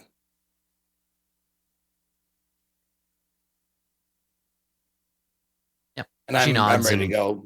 Yeah. Yeah, everything about their body language is like, we're going to just have a conversation over here and you can leave the room now. Yeah. Anyway. Yeah. Well, so as I was saying before we were interrupted. Yeah, I'll turn and kind of gesture for 10 Pillars. to walk out. And then if he does, I follow. Yep, I'm out. Yeah, we'll go find a woot. Okay. This is going to be good. Okay. So you go to find a woot. So while you're doing that, Ramus, what we fade out on this scene and we fade in on the outside, right? You're out in the mountains. Did you stay in the camp with the giant and the dwarves? Yeah, I stayed there as I promised Maharib I would protect them. But I'm getting kind of bored. So the dwarves are trying to teach you this incredibly complex game where you stack up a bunch of rocks on one side of a like an area, and then you throw boulders at the rocks to try to knock them over, and you get a bunch of points, and like somebody stands to block them, but they can't touch it with their feet. They have to so they're trying to explain to you this like complicated dwarven game that they really like, and it's just going right over your head. You're just like not paying any attention, and they're being very confusing, and they're not very good at it. And that's kind of occupying them, but you're kind of in your own head. And I think that as we fade in, one of the dwarves, maybe Aga, is like, I told you, we can't teach this game to humans. They just don't understand. And the two of them kind of nod like, well, we tried. And and they're like, I think Aga says, I'm going to make dinner. And looks at you. Ramus, do you want something? But what are you going to make? What is dwarven cuisine? And he says, "Oh, I was thinking that I would make mud soup. A dwarven delicacy. You take mud and you heat it up and you eat it. It's delicious." And the other two dwarves are looking at each other, and you can see them trying not to laugh. Ah, well, we humans usually like to poop in it first. It really adds the flavor. So as soon as you say that, the two of them burst into laughter, and Aga chuckles, and he says, no, I saw some pheasant on the other side of the ridge. I was thinking I would go and kill a few of them and roast them. Humans eat bird, right? Oh, we love bird. Yeah, it's delicious. We'll have to save the poop soup for next time. And he looks around and he starts to set out, and then I think Adikur is like, "Oh, I'll go with you." Right? Like you shouldn't go alone. So the two of them they grab up I guess they don't have any weapons, so they grab like a sharp stick and some rocks, and they're like gonna go and try and I mean, quail are really easy to hunt because they're incredibly stupid. So they're gonna go do that. And Bushra, her stomach grumbles, and she looks down at you, Ramus, and she's like, hungry. Need food. What do you normally eat, creature? Man. Like looks at you. Nope, not that one. Not that one. What else do you eat? No eat, man. Cow. Bite head off, live, delicious. Well, I don't think there's a lot of cows up in these woods. Do you eat birds? There are birds everywhere. She makes a face like, ugh, what do you? That's not food. And she her shoulders kind of slump, and she looks around and she says, and I assume you're communicating because you have tongues, right? Like you have a spell you can use to communicate with them. Okay, that's what I thought. I just assumed that you would. Yeah, I assumed you would have cast something like that. Yeah. Mm-hmm. So, she looks around and kind of like slumps a little, and she's like, nothing around but rock and dirt and ugly dwarf and man for not eating. She like touches her stomach like, oh, I'm hungry. Well, I could feed you, but it won't taste good. Is that all right with you? And she kind of squints and is like, what taste?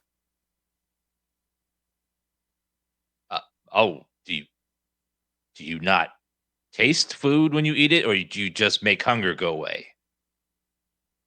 She nods at that last bit. All right.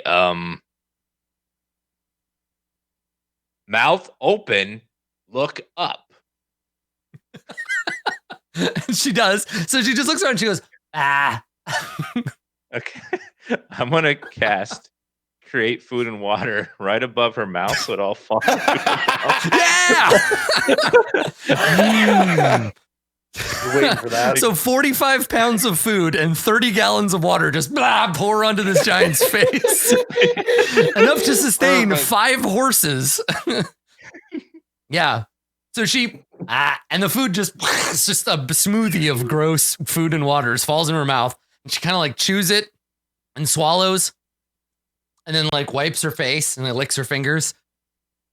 She looks at you and she says, pretty good. You are magic man.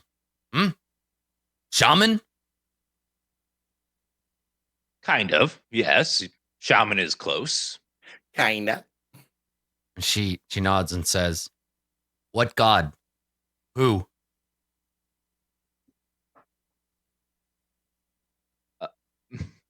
All of them. No. Earth, air, fire, light. More, you'll need another hand. It's a lot of them. She just like looks at her hands and then looks at you and she shakes her head and she says, it's too many. Too much praying. How? Well, it'd be a pain to list them all, so I just use one word. Harmony. What word? Harmony. Harmony. Yes. Good. Very good. Very good. Harmony are all gods as one god. They are all gods, one word. She points at a rock and she points at a rock and she's like, harmony? One part of harmony, yes. Points at the sky. Harmony. Yes. Points at you, like at your chest, and is like, harmony. No. Man. Harmony, not everything. Only rock and sky. It's more, but I think you've learned enough for today. If I do any more, I think I'll start seeing smoke come out of those ears. Looks around like, why? And then shakes her head again. Yes. Belly full. Head also full. Thought food. Ramus good. And she like pats you on the back really hard. Do you have family? She shakes her head. No. Are there more of you out there? And she nods and she says, yes, many other big talls, but Bushra, no. Other big talls, no. Bushra, no. They not nice to Bushra? Is word for it, but can't remember. Are you an sent away? Outcast? Exile? She wrinkles her face. Made Not to allowed. go. When very small, but still bigger than Ramus, was made to go because bad. Blood is bad. So Bushra live alone. That not feel good. She shakes her head. I like that she's just making everybody else stupider. So yeah, she shakes her head and she says, no, but his way. Blood must remain pure. Maharib, very pure. Maharib, good big tall, in small body, special on inside. Bushra test. Bushra defeated. Maharib special and good. Good blood. Maharib is good. He's friend and family. Maharib punch very hard. Yeah, you don't want to fight him. He hit real hard. Bushra and Maharib, no babies. Is bad. Yeah, you deserve a better man. One that can handle you. And yeah, and she scowls and she's like, no, man. Man's small and weak, but smart with brain food. Oh, big tall. You want a big tall. Maybe orc? You like a da orc. Friend Berg. Small package. Big strong though. Oh, good God. I like the best. I like small package, big strong. He much stronger than man his size. He could probably match nods. you. Yeah, when you say that, she's like, Berg, fight Bushra? Well, yes, but you must talk with him first. Get to know Berg before you go right into fighting. Fighting? Best way to know.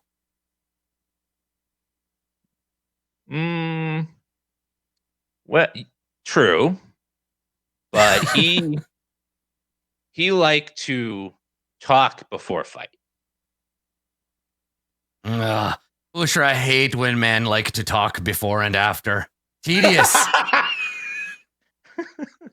Only fight. I know. And when he fights you, when he's done, he walks away. There's nothing else. She nods. Yes. Won't fight again. Good. Just like the whole thing. So, smart friend Ramus, you think Bushra should fight Berg? I think you should ask Berg if he could fight you. You might be his type to fight. Why ask? Only fight. Next time I see Berg, smack. Then he will know his fight. Remember, we man ask before fight. She shakes her head. So strange. But okay. Ask first, then fight. Yes, good. You and I are similar too. Like, I was told sent away when young.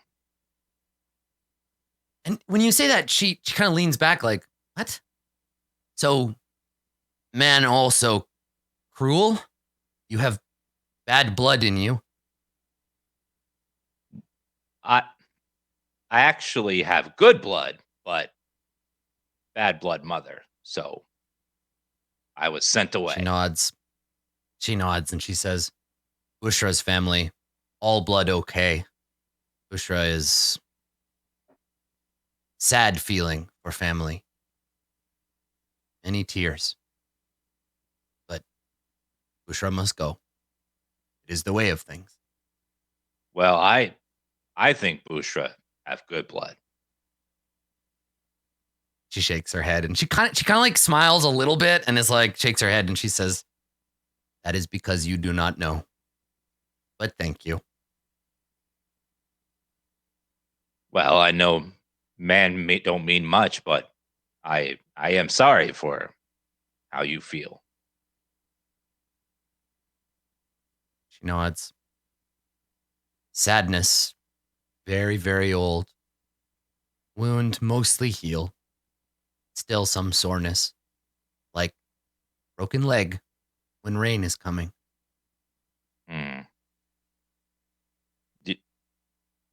Have you ever tried to go talk with them again or not allowed? She shakes her head sadly. No. Would be killed. Law of the tribe. Law of the clans. Law of all giants. That's not fair. You are banished for something you did not do.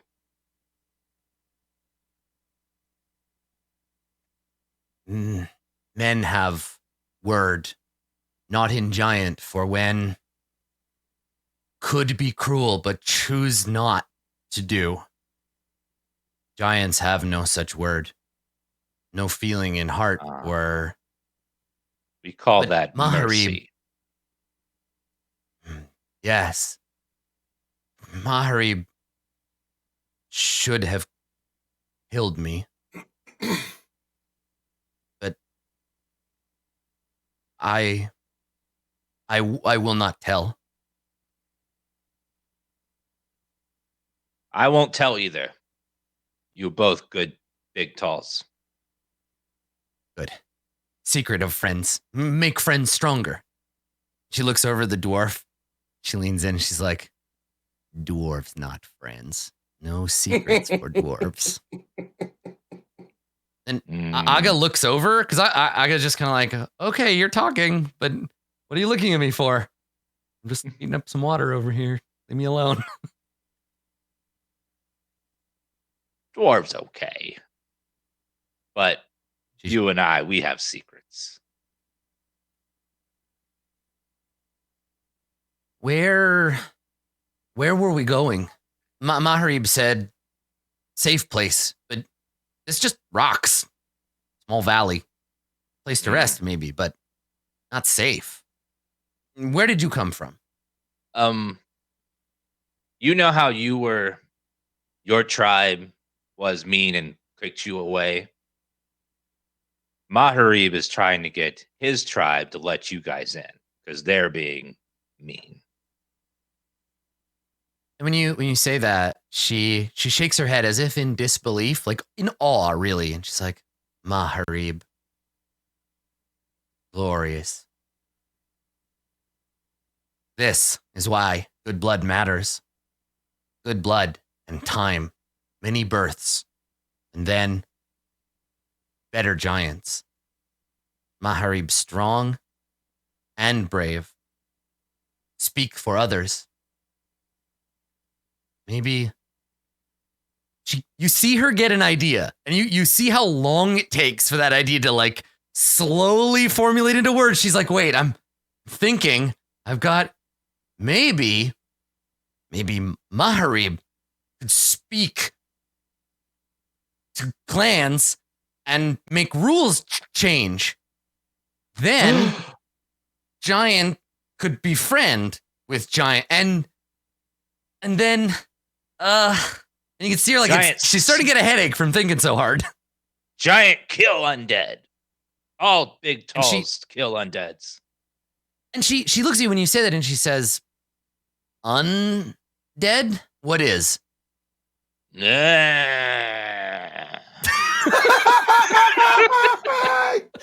damn. And so she nods and she says, "Oh, men, second time. Yes, we know, we have seen many long times the men of jungle and city fighting themselves, but different comeback. Bad times, I think. Dead plants and many." She nods. Bad. Yes. I should stay, not come back. These undads, they are bad for you. They're bad for all, even big tall. There's lots of them.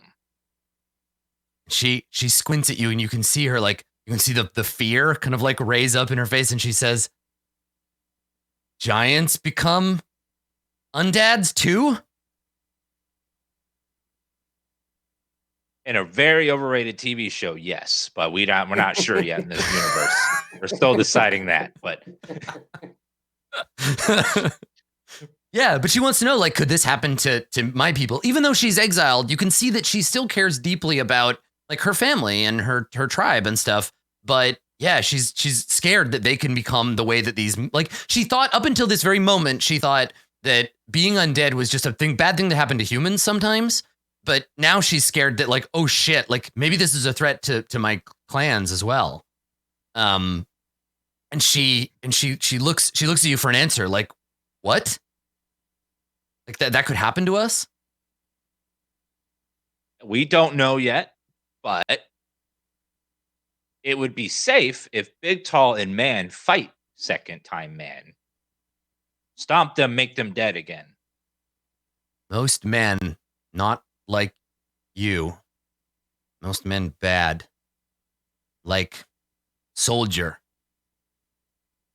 men hiding in the mountains, not very nice. Do you know where Soldier Man is? I want to tell him to stop being mean. She nods. Yes, of course. Steer well clear, but Bushra knows. Well, if you show us where he is, then we can go tell him to stop being mean. Okay. And she gets up and starts walking off. Wait. We have to wait for Maharib. She stops. We need Maharib. She turns around. Waiting. Okay. She comes back and she sits down. If you're good, I'll get you food again. Okay. She's kind of looks at you and like she like wiggles a little and like sits down impatiently, like she just ate, but the promise of more food, she's like, "Oh, cool! Now all I have to do is wait for the next meal. I'll just hang out here." Now we wait for Maharib and friends, and then we go talk to Angry Man. She nods. Wait. Yes. Like stone. Stone waits. Bushra will be like stone. And when she says that, she like, this is the weirdest thing. She sits down and she folds her legs under her. So she's sitting like cross-legged. She brings her hands up and she puts them in front of her. She takes a deep breath. She breathes out. And as she does, her skin and her flesh start to harden.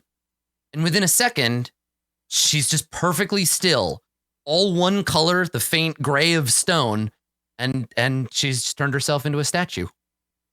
Enormous stone statue, but at a glance, there's no way to tell that she's not just like a weather-worn piece of stone. She could very well have been carved out of the wall she's sitting next to. Wow. That how you hide from man, who bad.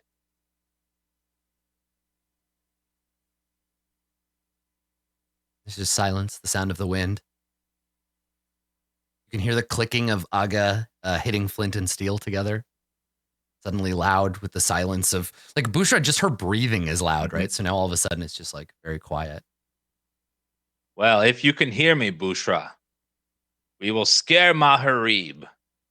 When I say flowers, you will turn back and scare him. And she doesn't say anything, but okay. Yeah. All right. I'm going to hope you heard that. All right. There, no move.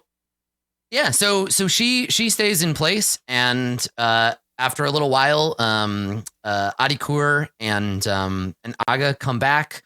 Erishtum has a fire going. They start making food, and the four of you sit around eating and waiting for the return of your friends.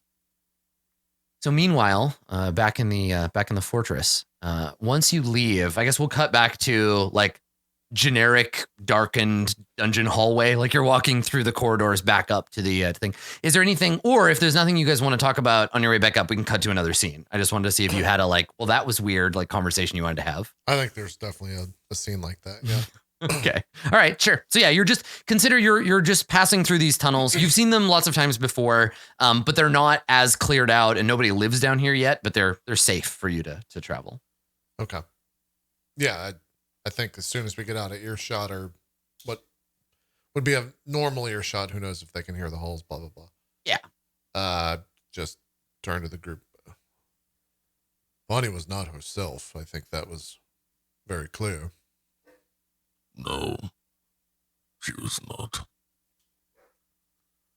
She used the word sisters, my sister, when referring to Agni. I'm not familiar with all of Imix's children, but if it's like any other gods of legend, probably has hundreds. But it could be a sibling of Agni that is in control. Do you know of any of them, or have you met any of them? I have not met any of them. I think Ramus knows them. Might ask him. Berg, do you have any? Let me search my brain to see if I've heard of any of them. If that's all right, yeah. Yeah, if you want to make a religion check to try to recall, and I think you could do it with advantage because everybody is like, you were like, hey, does anybody remember this? So everybody's kind of searching their brain. Yeah. 31. There you go. Okay. So, yeah, I mean, we've seen Agni, and we know of Novum. We don't know what Novum does. Technically, Bahath is like sort of in that same tree, but isn't the same, isn't really an aspect of Imix. I don't think... I wrote down Tohill. I don't... Yes, yeah, Tohill. So she was, or they were keeper of the forge. So Tohill represented the safety of flame, right? The keeping you warm, protecting your home, like that kind of fire. The fire of the hearth. Yeah, fire of the hearth, exactly. So Agni is the forge spirit of fire, right? Making things with fire. Tohill is the safety afforded by fire, right? Of like cooking and the home. We don't know what Novum's deal is. And so far, that's all the ones that we've seen. With a 31, like 31's pretty good. That's like pretty significant religious scholarship, right? So you're getting into the deeper, more kind of niche variants of Imix. I think pretty much like this is the thing about elder primordials like this, right? Like Zaman Ral and Ol Hydra and a few of the other primordials, they do this too, where they splinter so much that it's very hard to figure them out. Now, rather than just list a bunch at random, I think what you're looking for is a connection between Vani's behavior and the gods of Imix's little interior pantheon. This is like the fire that you light arrows with. Right, yeah. It's a pretty damn good roll. So I think you have an idea. There is an aspect of Imix which is called, at least under the name because a lot of these are variants, but she's probably being occupied by an aspect of Imix called Vagon. Vagon is known as the cleansing fire and represents the purification that fire can bring. So the forest fire, right? The like clearing of the old so the new can be born. The cutting off of that which is done, right? Purging fire. Cauterization is Vagon's jam, right? That idea of like, you don't need this hand anymore. Let us sever it and burn the stump. So yeah, that kind of cavalier attitude reminded you of some stories you had heard about Vagon, an old aspect of Imix. Yeah, vaguely. Vaguely.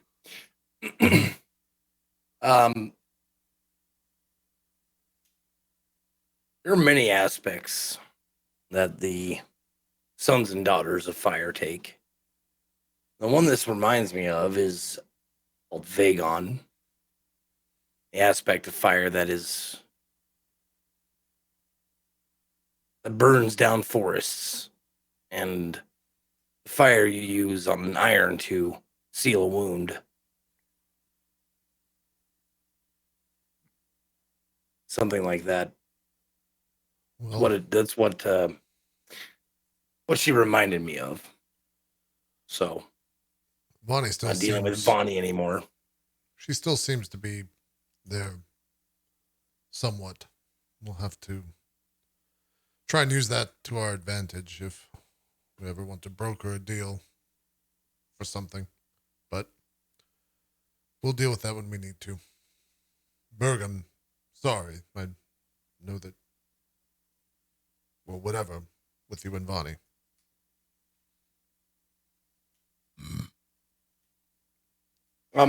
How far away is Ramus and their camp? About an hour, I think Adam said. Yeah, we said about an hour. Okay. Yeah. Okay.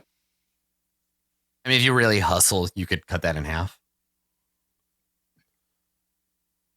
Yeah, if there's nothing else to be said, I think you said we could check the storerooms for a weapon for Berg, but I'm guessing that if it's in there, it's not going to be, well, worthy of your stature as a warrior. So we either forget it or we go back into the depths of the dwarven ruins. I mean, a sword is better than no sword. We should go check in on Woot. And right. Miss my hammer. Oh, Berg. What did we ever do with the pieces of those? You all collected them, I thought. Before you left. We have them, but where? Does Ramus have them on his person or in his quarters? I'm not sure. I wasn't there, remember? I just kind of smile. have pieces of hammer. You have the pieces of your hammer? Yes. Are the axe pieces with it? I don't remember if I know Berg said like Berg grabs the pieces of his hammer. I don't remember. My assumption was that you grabbed like literally everything. Yeah. Yeah. That it was just like all of the chunks that were left. You just scooped them up and got out of there. They're here in this bag. Yeah, I mean, you have them. Like that's fine. Yeah, I don't know. So I just wanted to make sure they were accounted for. So if we talk to Agni again, we can bring that up. Have them. Very well. Let's go find a Woot then. Did Ramus tell you what he did to a Woot before we left? What did he do? Some spell where, well, I'm sure he will be quite in order. He was commanded to do so, at least. I can't remember. Do we know he did that? Which? We didn't share the spell? No. Gaius or whatever. I was the only person there, and I don't think we shared it, so that's why I'm kind of. Oh, you were? Yeah. Okay, good. Okay, perfect. Yeah. But maybe with that, like I knock on a Woot's door or a Woot's room. I'm not sure if he's going to be there. Okay. Yeah. It's daytime, so he's not sleeping under his enforced sleeping habit. But yeah, you knock on the door and you just hear from the other side, like, come in. Yeah, I open the door, push in. Okay. Yeah. So Awoot is just sitting at he's got a desk in his room and there's all the paperwork and stuff that we saw before. And he's got piles of like stuff around. And he's just kind of sitting at his desk staring at a book that he has open in front of him. And he looks up when the door opens and his eyes are kind of like glassy. He kind of, he's like perks up a little and he's like, oh, Maharib, you look different. Everything okay? I'm well. How are you? Is everything okay? You seem lost in that book. I just have a lot on my mind right now. I've been sleeping better, but I'm fine. And he looks, and did everybody go there? Or is it just Maharib and 10 Pillars? I think we're all here. The three of us are here. Yeah, and he sees you and he was like, Where's Ramus? Vonnie didn't do anything, did she? No. Would she do something? Good. I know they're not the best of friends, it seems, but why do you ask that? Just I don't think she likes him very much. You seem joyless is a word I would say. Is everything truly okay? Oh, something has changed about you.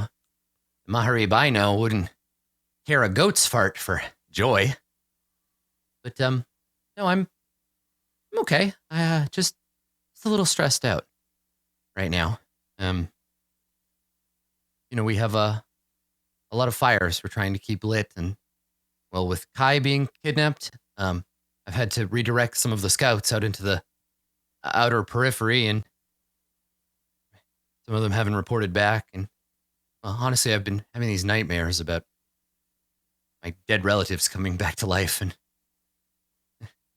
sometimes, you don't want to sleep because of what you see when you're sleeping, but I can't. He gestures, and there's like an empty carafe on the table. It's like I've been drinking this coffee to try to keep awake, but every night at the same time, I just pass out, and then it's nightmares. I can't. I don't know if I want to be alive or, awake or I'm fine. I just need a little room to breathe. Everything's kind of closing in on me a little bit. Is it hot in here? Anybody else? And he stands up. He takes out a handkerchief and pats his forehead. I look towards 10 Pillars. We need to speak with Ramus about this relatively soon. This is not healthy, as you can see. About what? I'll explain it later. Woot, I don't want to trouble too much of you. We need a weapon for Berg. It doesn't have to be magical, but if it is, it helps. We'll pay you for it, or something. And he looks at Berg and looks down at where the hammer used to be. Oh, did you lose it? Lost. Sort of. Yes, sort of. Let's go with that. Oh, that's hard. I had a little duck made out of wood. My mother gave me when I was a boy. I lost it on the road and I was so mad. I wonder what happened to that duck. I don't know. I'm sorry, you weapons, right? The storeroom. I have keys, but we don't have any enchanted weapons for you. I'm afraid it's just regular old steel. Well, that's better than nothing. Berg, where are these weapons at? They're in the storerooms? Yeah, they're downstairs. You take a left at the. Was it a right? It's an intersection. You know what? And he opens his desk and he takes out a ring of dwarven keys, like big chunky metal keys. And he pulls one off of the ring and he holds it out to you. He's like, I'm sure you can find it. All right. Thank you. Are you sure you're okay? Is there anything we can get you before we leave? No, just a little. It's a little burnt out. some Imix humor for you. There, I should get back to work. Well, all right. Well, we're gonna go get this weapon, and then we'll be back in a couple of days. Okay. Bring me the key back when you're done, if you could. Yes, I'll drop it off before we leave. Thanks. Mm-hmm. And he turns back to his ledger, muttering to himself. Yeah, I think I walk out the door. There's probably a face of, I'm not upset. I'm just disappointed. Right? I didn't realize it was going to be this bad. And I don't know if he did either. So we'll definitely have that conversation. But yeah, we'll start making our way to the storeroom, I would suppose. Okay. All right. Sure. Yeah. So you leave, and this is a good scene change. So we could take our break here and then come back and pick up. Cool. Works for me. Poor Woot. Yeah. It's on that. Yeah. On that strict. Pretty fucking strung out. Yeah. On that super strict schedule. Let's take a break. We'll come back and go into part number 2 here of episode 142 of Court of Swords. We'll be right back after this. See you guys then.